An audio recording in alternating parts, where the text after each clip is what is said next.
tonight's debate among the 8 Democratic presidential candidates. The 4th time of the season the candidates have gotten together. This time, it may well be that the questions will be better remembered than the answers, asked by voters via YouTube.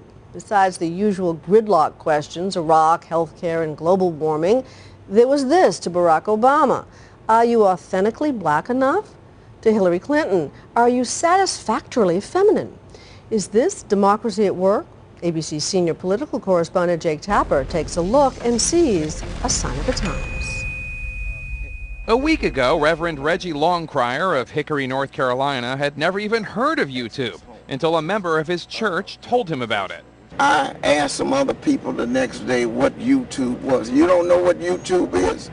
Tonight, Longcrier's was one of the few YouTube videos used from about 3,000 submitted in the first ever YouTube debate. Why is it still acceptable to use religion to deny gay Americans their full and equal rights? I think Reverend Longcrier asks a very important question, which is whether fundamentally, whether it's right for any of our faith beliefs to be imposed on the American people when we're President of the United States. I do not believe that's right. How well did it all work? Andrew Rasiej, an expert on the internet and politics, says it was I kind of give it a C. It's clear that CNN and YouTube are trying really, really hard to incorporate what's going on online into the 2008 presidential campaign, but they haven't fully embraced the potential of the medium to change the way our debates happen in our country. Rasiej says that too many of the YouTube clips were just like any other television talking heads.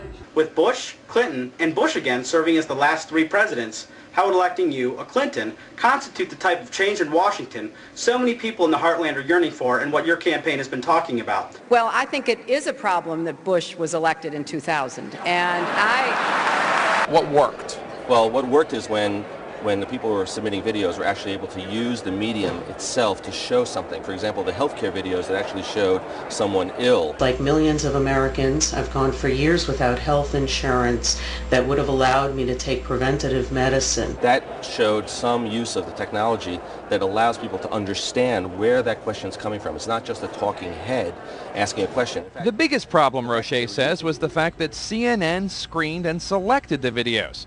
CNN says it had to prevent campaigns from gaming the system. But Rasiej says it undercut the whole idea of this being something of a democratic debate. We can vote up the best questions. We can actually distribute this amongst ourselves. So we're sort of seeing a culture clash here, and it's almost like 2 operating systems. It's almost like trying to get a Mac and a PC to work together with the same software. They don't quite understand each other.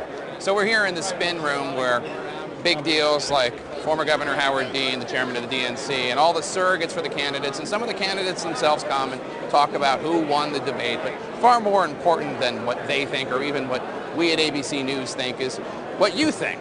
Who do you think won the debate? And that's kind of what tonight was supposed to be about. This is Jake Tapper for Nightline in Charleston, South Carolina.